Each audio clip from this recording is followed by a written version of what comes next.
Assalamualaikum warahmatullahi wabarakatuh. Selamat siang sahabat petani, pemirsa channel YouTube Sindu Purwanto di luar sana. Ini kita berada di Desa Pesawaran Indah bersama petani kakao. Jadi Pesawaran Indah pertumbuhan kakaonya lumayan bagus. Begitu Pak ya? Ya. Senang sekali ketemu dengan Bapak-bapak sekalian. Kita ketemu di sini di acara FGD Evaluasi Penerapan GAP Komoditas Kakao di Pesawaran. Ada yang udah tahu GAP? GAP itu singkatan dari Good Agricultural Practices, jadi praktek budidaya yang baik. Nah, kami ada acara ini kita lakukan di tahun ini. Mungkin di APBD di kabupaten mungkin udah pernah ya dilakukan di tempat lain, tapi alhamdulillah kami baru melakukan di tahun ini, dan kebetulan Pesawaran ini satu-satunya lokasi kakao yang terpilih di antara seluruh lokasi di Indonesia. Jadi cuma satu kami ngadain pelatihan kakao, yaitu di Pesawaran. Alhamdulillah bapak-bapak ini atau nanti Pak Penny bisa cerita bahwa potensi kakao itu bisa 2,5 ton. Itu nggak Pak Penny ya? Lah kita masih 1 ton. Bagaimana cara kita sampai ke itu? Itulah yang terjadi di Pesawaran ini. Termasuk Lampung. Kalau dulu dari 1 ton, Pesawaran adalah kabupaten sentra kakao. Saya perkenalkan diri dulu ya Pak ya. Kebetulan nama saya Teddy Novian Effendi. Jadi kita nanti bareng-bareng gimana kita tingkatkan di sektor perkebunan ini. Kebetulan saya memang kalau basic saya peternakan Pak. Dulu saya kasih di peternakan, kabin di peternakan, dikasih amanah menjadi sekretaris di Dinas Perkebunan dan Peternakan. Baru setahun saya jadi sekretaris, ini kasih amanah lagi menjadi PLT Kepala Dinas. Ini sudah setahun 8 bulan Pak, belum definitif. So, insya Allah nanti saya bekerja dengan baik. Bagaimana kita bisa meningkatkan produksi di Kabupaten Pesawaran ini. Saya lihat kita belum ada namanya pabrik kakao di ini ya, di Pesawaran. Nah kemarin dari hasil kunjungan Pak Bupati ke Rusia, ada 2 investor yang akan masuk ke Pesawaran. Ini lagi saya kaji Pak. Mungkin malam ini saya akan pertemuan dulu. Mereka sudah insya Allah meng-ACC dari 4 komoditi: pertanian, pariwisata, perikanan, dan perkebunan. Ternyata mereka menyetujui di perkebunan. Makanya ilmu pertanian, peternakan, perkebunan itu hampir sama. Kita kaji, kita teliti, tidak mungkin kita coba-coba, ya kan? Mengkaji itu. Kalau misalnya kita lihat dari investor nanti akan masuk ke Pesawaran, akan maju di Pesawaran. Mungkin itu aja dari saya, tambahan saya. Nanti kita bangun sama-sama. Tolong dukung program Pak Bupati ini.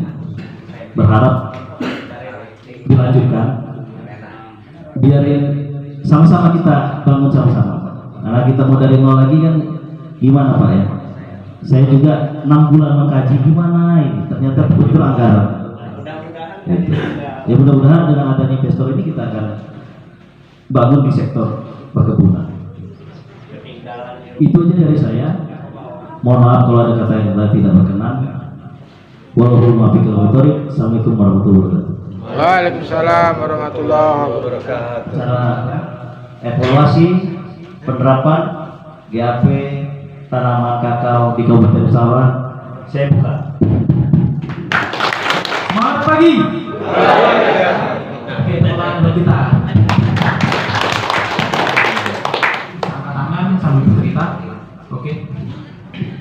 Langsung aja Pak, nggak usah pakai tos. Oke. Yang pertama kami adalah busuk buah. Oke. Itu yang paling utama di petani. Kendalanya busuk buah pada tanaman kakao. Mohon petunjuk pengendalian penyakitnya. Oke, terima kasih Pak. Ada lagi Pak, mungkin yang bapak-bapak yang di belakang biar tambah semangat. Silakan. Jadi kalau cuma yang naik 1, ini yang belum tahu nanam kakao cuma Yang tahu cuma satu ya? Atau masih malu-malu? Silakan Pak. Mungkin nama bisa dikenalkan Pak. Nama Tauhidin Pak Subur 112. Jadi nyambung dari pertanyaan Pak Saiman tadi, selain khusus buah, kita kan pohon kakonya sudah tua seperti Pak tadi Iya. hutan kakao Pak ya. Nah itu menurut kami walaupun tidak dipupuk itu sudah berbuah Pak. Nah, apalagi kalau dipupuk gitu. Jadi kendalanya dipupuk nih Pak. Makasih. Oke, terima kasih Pak. Nama Yanto dari kelompok tani Karya Makmur Rekan Jaya. Yang saya mau tanyakan, bagaimana kalau kita menanam coklat masih lokal bahasa bibit lokal, Iya. kemudian kita setek itu asal juga itu gimana? Oke, yang pertama tadi langsung saya jawab ya Pak.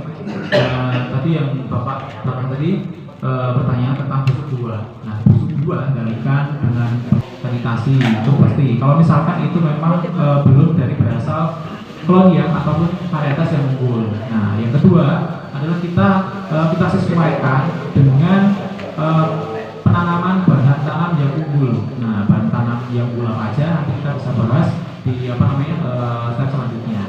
Gitu.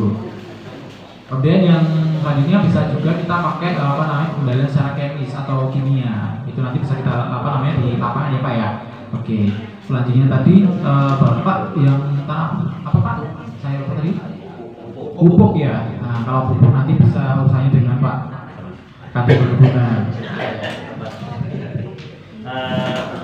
Tambahan ya Pak terkait pupuk itu nanti tolong RPKK-nya diajukan ya melalui PPL ya RPKK ya.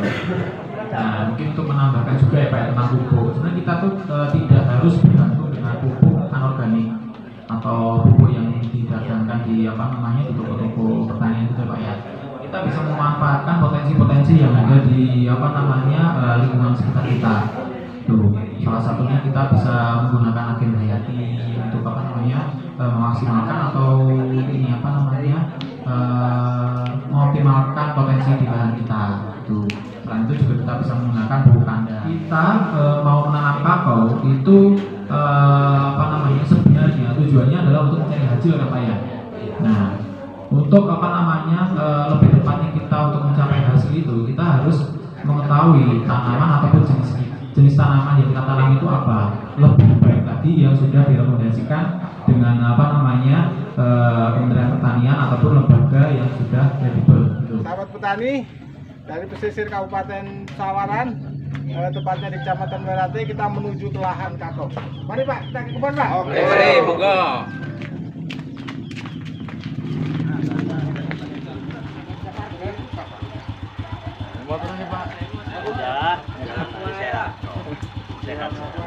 Kebun gini Mas?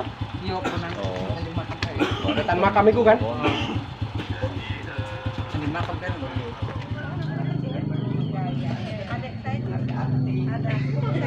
Nurul Kuliah, Hidayat, Nurul AL, banyak Nurul. Bapaknya itu kan senang Nurul.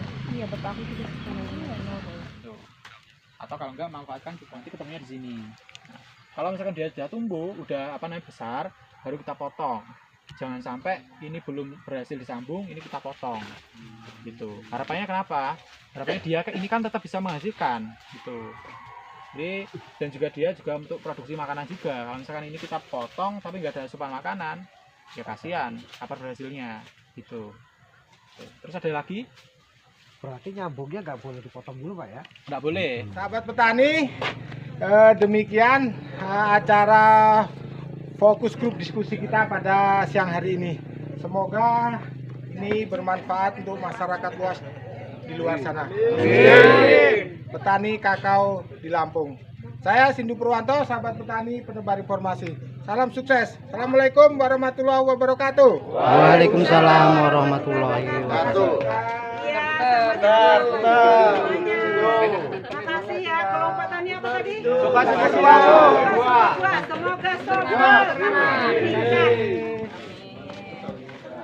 ke sini. semuanya.